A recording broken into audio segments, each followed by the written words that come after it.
Les damos la bienvenida a Aprende en Casa 3, un espacio en el que vamos a poder estudiar y divertirnos desde nuestros hogares.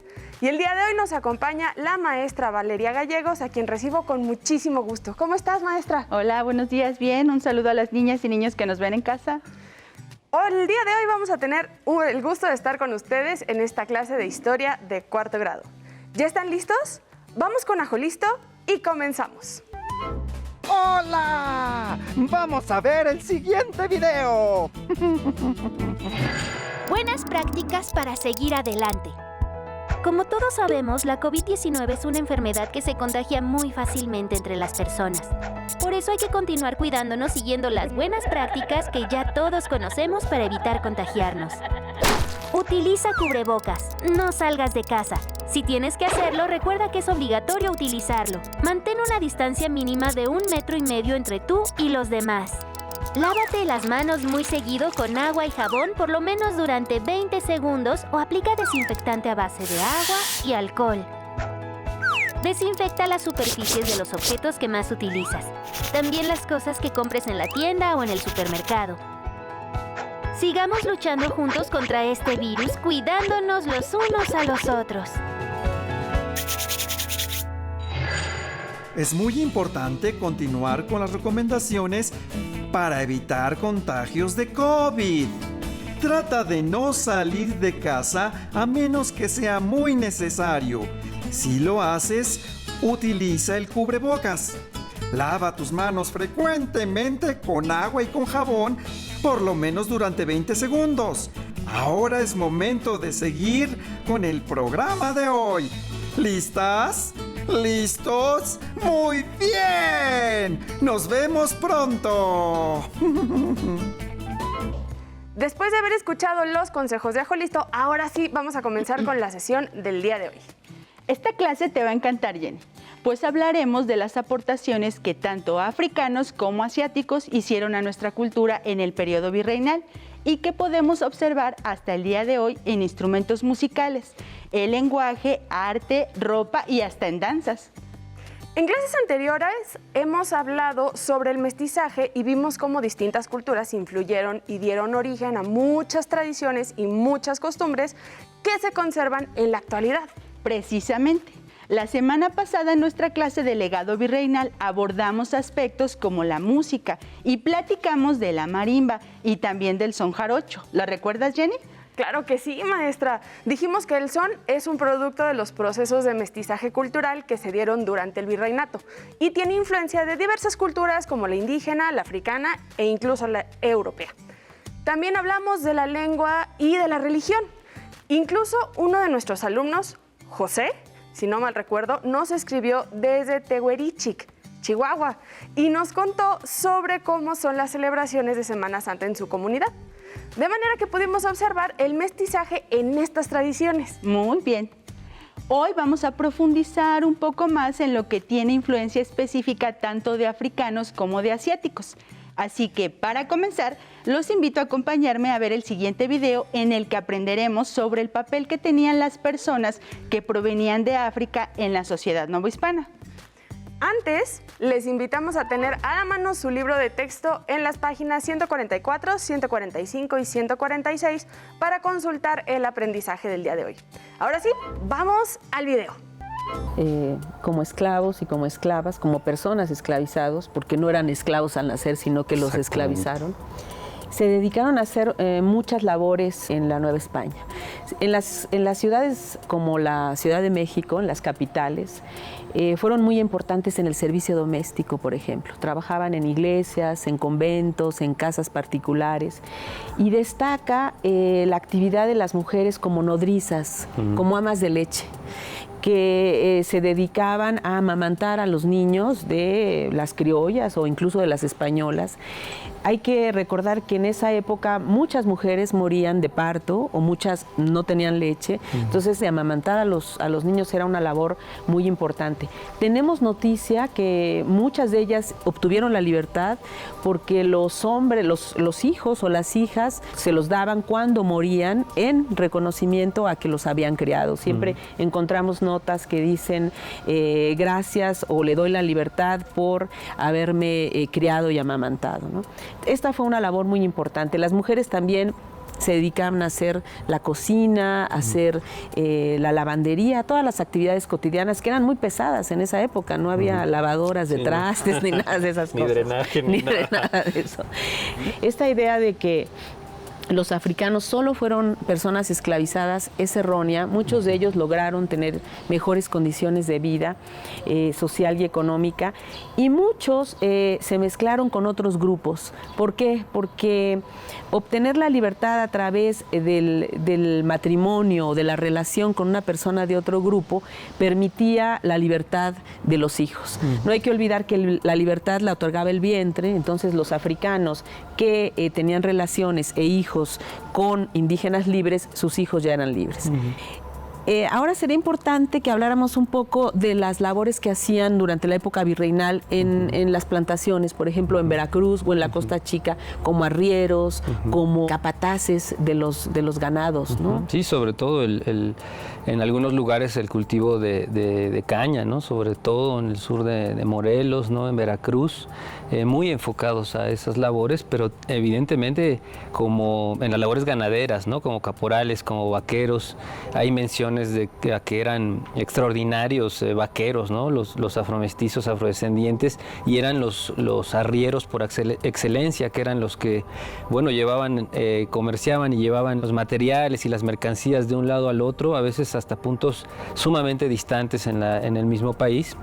Y que curiosamente eran los que llevaban mucho de la cultura y la traían y llevaban las noticias, tenían un papel muy central los arrieros, ¿no? Y en el caso, bueno, de las estancias ganaderas, que fue parte de la producción económica más significativa en términos coloniales para la corona española, había una infinidad de ganado, sobre todo en la parte en la Costa Chica hubo muchísimo ganado, y a esas labores, bueno, se dedicaron sobre todo los afrodescendientes, ¿no?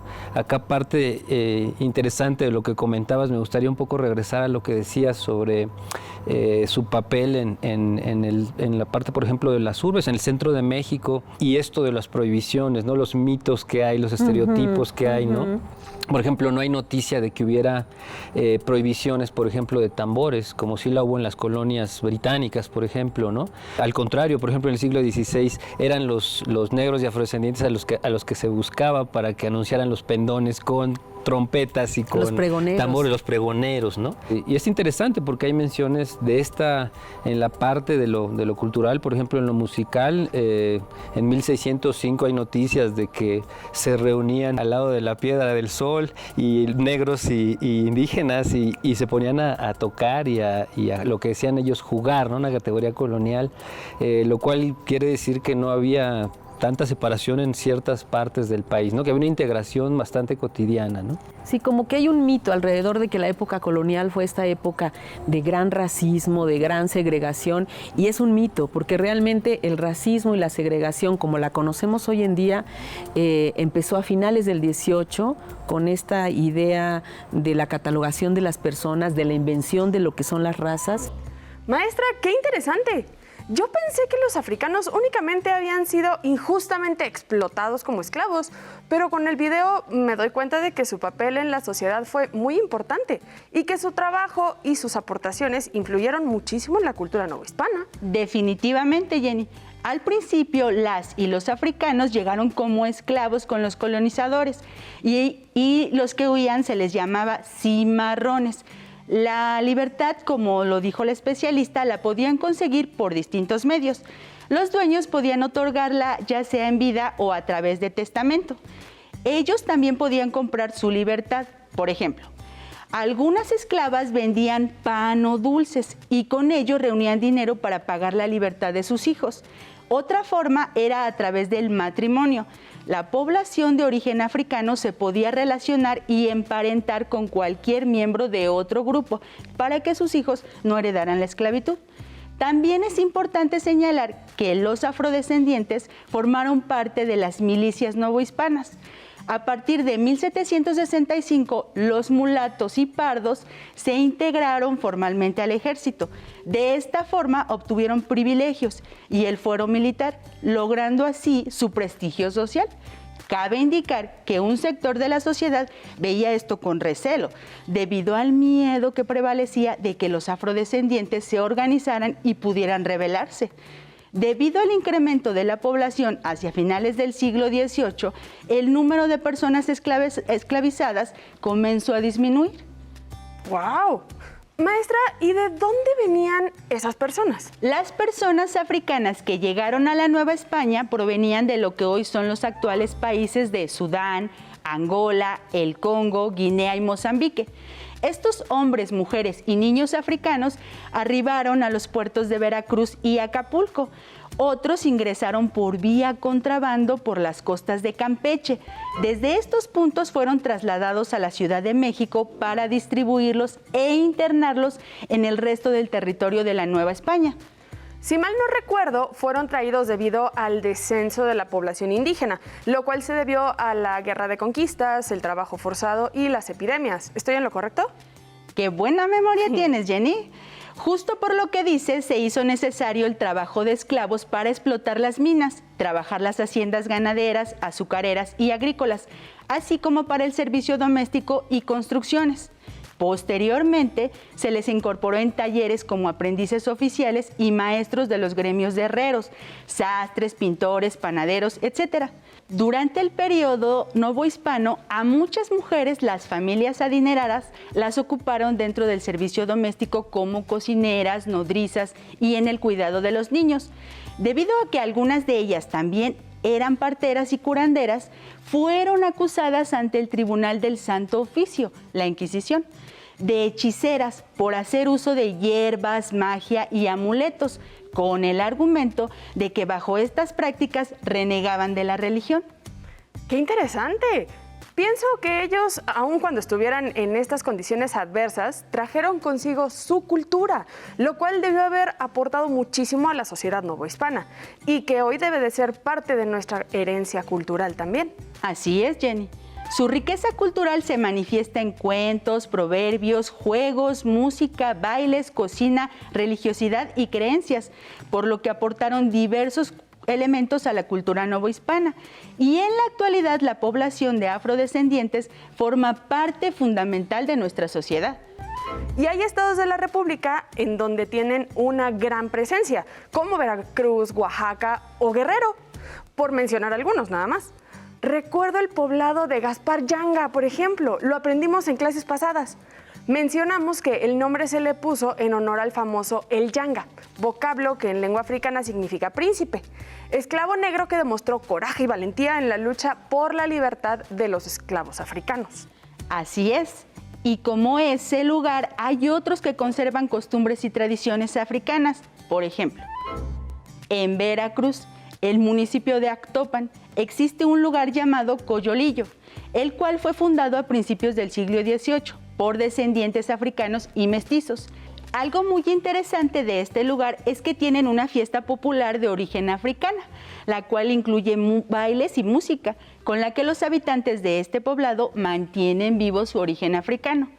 En la fiesta se usan máscaras de toro y un atuendo muy colorido, cuyos orígenes se relacionan con las costumbres de personas afrodescendientes durante y después de la época colonial.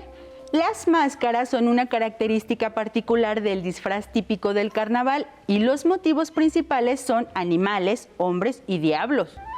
Qué interesante es poder ver la presencia de este pasado aún en nuestros días. Los africanos también aportaron a la cultura novohispana los ritmos chuchumbé y sacamandú. Estos fueron prohibidos por el Tribunal del Santo Oficio, pero por fortuna prevalecieron.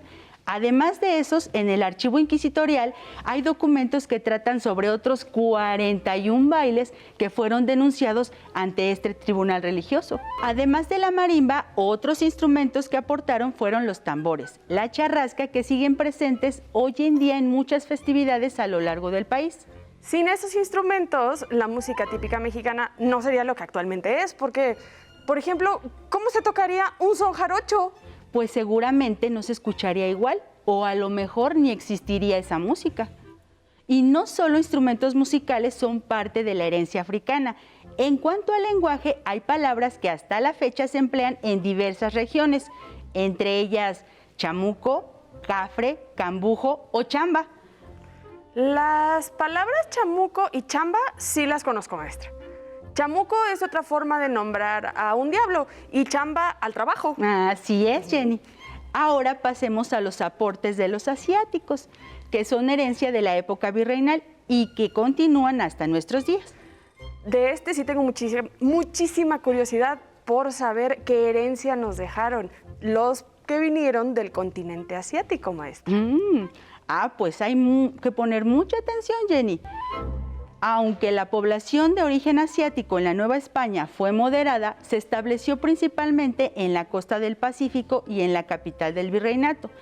La población asentada se desempeñó en actividades comerciales y dentro de las actividades agrícolas sobresalieron por el cultivo del cocotero, el coco. En la Ciudad de México, algunos llegaron a destacar como barberos.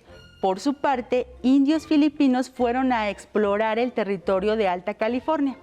Algunos asiáticos que se quedaron en la Nueva España tuvieron problemas con el Tribunal del Santo Oficio por su religión. Principalmente eran musulmanes. Recordemos que el principal contacto con el continente asiático se dio por medio del comercio a través del galeón de Manila o nao de China, que viajaba desde Manila, en Filipinas, al puerto de Acapulco.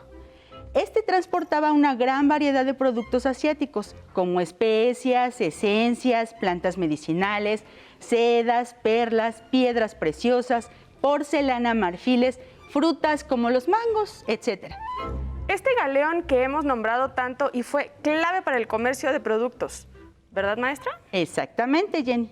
Las personas y artículos que llegaron desde Asia influyeron en el arte, las costumbres y hasta en las técnicas para la elaboración de muebles que utilizaron los novohispanos.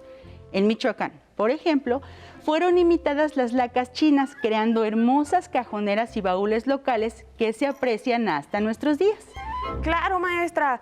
Esos hermosos y detallados baúles con diseños de la naturaleza a mí me gustan muchísimo. Son un tipo de arte que se realiza todavía en algunos estados de nuestro país, de hecho. También hicieron versiones novohispanas de los biombos japoneses. Además, los jarrones y vasijas asiáticas que inspiraron la cerámica poblana de Talavera. ¿Qué te parece, Jenny, alumnas y alumnos que nos ven en casa, si para conocer un poco más de este tipo de arte observamos el siguiente video, poniendo atención a cómo se mezclaron influencias asiáticas y novohispanas para crear la cerámica poblana de Talavera? Adelante, video. Solo Dios pudo pintar con el azul de Talavera el cielo tan especial del valle de Tehuacán, lugar que eligieron los ángeles para morar. El manejo de la cerámica viene desde un poco la parte de la conquista. Se conquista en la Nueva España, se conquista la parte del oriente por la parte de los españoles, logran hacer una ruta de comercio, podemos decir, que no fue tan fácil, tampoco fue difícil por las corrientes, pero que al final de cuentas empieza a llegar. Cuando llega este elemento de la famosa nao de China, empiezan a llegar los elementos, digamos, de una gran cultura, porque no nada más venía la parte del comercio, venía la parte del comercio y la parte de las semillas. En particular en la cerámica, la cultura que llega aquí a Puebla era de que, bueno, los indios eran los ayudantes de los españoles. A nosotros nos enseñaron esta técnica los españoles. Pero luego, obviamente, pues se plasma toda la cultura indígena en esto. Hay una fusión de culturas. Entonces, eso es lo que nos da como resultado lo que ahora tenemos.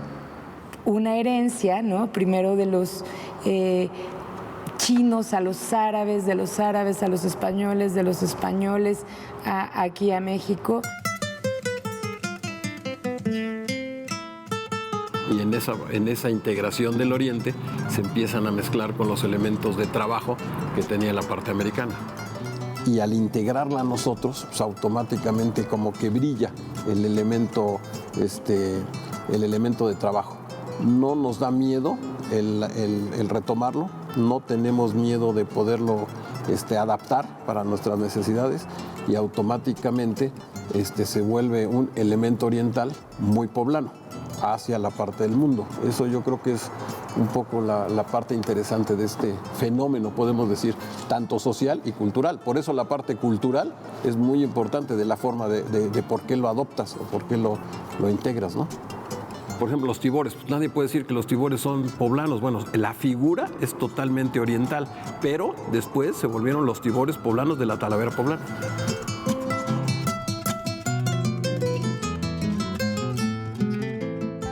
¿Qué te llamó la atención del video, Jenny? La parte donde describen a los tibores, que su forma es muy oriental y su decoración exterior es tradicional de Puebla. Y es un ejemplo de un elemento oriental muy poblano. Y cómo se fueron adaptando e integrando estos elementos a la cultura novohispana. Ahora hablaremos de la herencia china y claro, no podríamos dejar de mencionar los fuegos artificiales que se hicieron indispensables en todas las festividades novohispanas y en la actualidad se sigue conservando su uso. Claro, maestra. Los usan en las celebraciones religiosas, una fiesta familiar o una celebración como las deportivas. Así es, Jenny. Y siguiendo con la herencia asiática que nos dejó el virreinato, también se distinguen en el uso de palabras como paliacate. Así le llamamos a la tela con varios diseños y colores que usamos en la cabeza o en el cuello, o en la cintura también. Esta mercancía era importada desde la India, de la ciudad de Pulicat, ciudad del norte de Chennai conocida como Paliacata o Paliacate. De ahí que se nombrara así a esta tela. Esa exactamente. En el ámbito de las diversiones y el entretenimiento, la herencia asiática es, por ejemplo, la pelea de gallos, las cuales tienen su origen en la cultura china. Ah, eso sí no me lo sabía. Yo hubiera pensado que esa tradición tenía orígenes de Mesoamérica. Mucho se aprende con la historia. Ya vimos que no, ya que los gallos llegaron con la conquista española. Por último, hablaremos de un personaje muy conocido y en su nombre lleva su país de origen. ¿Quién crees que es, Jenny? Te voy a dar una pista. Es poblana. A ver, un país oriental y es de Puebla. ¡Ah, ya sé! La China poblana, claro que sí. Muy lista, Jenny. Y yo conozco la leyenda de este personaje. ¿Me permites contárselas a las alumnas y alumnos que nos ven en casa, maestra? Claro que sí. Cuenta la leyenda que a pedido de Diego Carrillo de Mendoza y Pimentel, marqués de Gelbes y virrey de Nueva España, un mercader trajo desde Filipinas a una jovencita indostana que debía estar al servicio personal del virrey. Se cree que esta niña, llamada Mirra, fue raptada por piratas portugueses y llevada a Cochín, en el sur de la India. En este sitio escapó de sus raptores y se refugió en una misión jesuita, donde fue bautizada con el nombre de Catarina de San Juan. Fue raptada nuevamente por los piratas que la habían sacado de su casa natal y en Manila la entregaron a quien luego la llevó a la Nueva España. Pero habiendo desembarcado en el puerto de Acapulco, en lugar de entregarla al marqués de Gelbes, el mercader la vendió como esclava. Al parecer se casó con un mercader de la ciudad de Puebla de Los Ángeles y probablemente Mirra siguió vistiendo a la manera de su India natal, pues se dice que sus trajes de fuerte colorido y originalidad llamaban la atención. Vestía chalinas y sayas de seda de colores muy fuertes, con peinetas en la cabeza y alamares hasta entonces desconocidos en la Nueva España. Portaba camisa de raudas y deshilados y bordaba sus enaguas con chaquira y lentejuela. Oh, y muy interesante leyenda, Jenny. Con el tiempo, el traje de China poblana se modificó y se convirtió en una vestimenta nacional. Consta de una camisa blanca de manga corta escotada en el pecho, confeccionada en algodón y bordado con diversos motivos vistosos. La falda es una saya larga de tela en color rojo oscuro, con bordados al frente que reproducen los símbolos patrios. El atuendo se complementa con un rebozo de seda en los tonos de colores de nuestra bandera nacional. Muchos personajes del siglo XIX y las intérpretes de la canción Bravía en el siglo XX vistieron el traje de China poblana y lo adaptaron de acuerdo con el gusto de las diversas regiones del país y de cada época. Me encanta ver a las personas vestidas así y pensar que el origen de este traje típico es de una mujer asiática. Sí, ¿verdad? Ahora, ¿qué te parece si retomamos lo que aprendimos el día de hoy? Claro, maestra. Primero, con el video observamos el papel que tuvieron los africanos durante el virreinato. Las mujeres se dedicaban al servicio doméstico y a amamantar a los bebés. Principalmente, los hombres realizaban actividades agrícolas, mineras y ganaderas. Que las personas que llegaron desde África tienen presencia en los estados de Veracruz, Guerrero y Oaxaca, y que sus principales aportaciones son en la música, con instrumentos musicales y ritmos musicales, en los festejos, con atuendos, en el lenguaje, con palabras como chamuco y chamba. Y del continente asiático heredamos el uso de especias, plantas medicinales, la porcelana, marfiles, entre otros.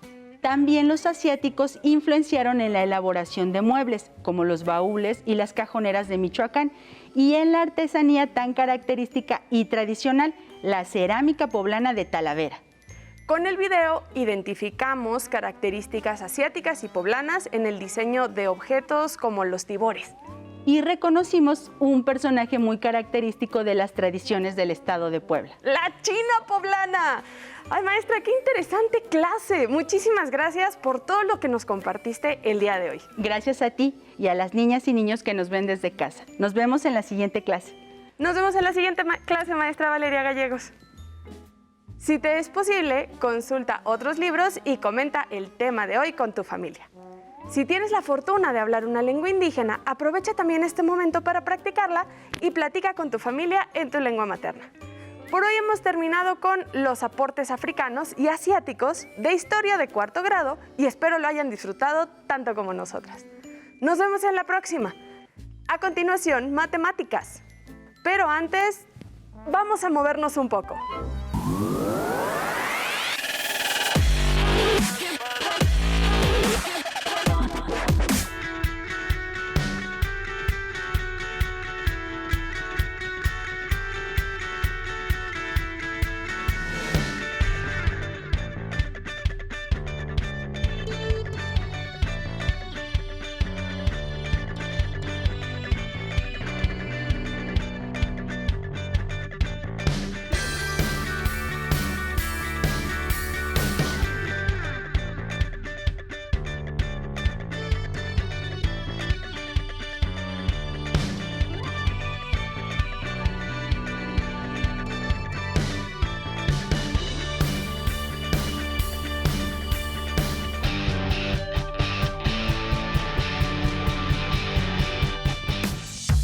Si no tienes el libro de texto o necesitas ayuda para responder las preguntas, contáctanos.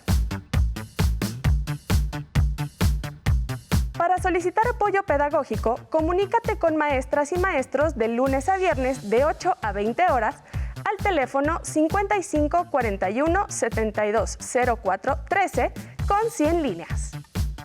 También puedes encontrar los libros de texto en la página conaliteg.sep.gov.mx. Si quieres volver a ver los programas de Aprende en Casa, los puedes encontrar en la siguiente liga: aprendeencasa.sep.gov.mx. ¡Nos vemos!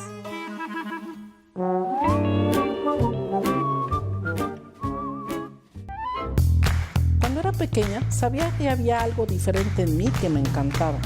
Me acuerdo cuando me encerraba en mi cuarto y leía todos los libros que encontraba en casa, o cuando me sentaba frente a la tele para ver programas de ciencia ficción.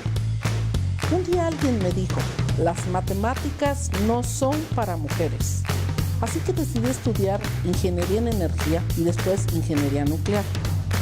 Todo ese trabajo y estudio me hicieron ser la primera mujer en dirigir uno de los institutos nucleares más importantes de Latinoamérica. Además de convertirme en mentora de muchas niñas que, como yo, les gustaría llegar muy lejos. Que en tu vocabulario no exista el no se puede, porque solamente tú sabes hasta dónde puedes llegar.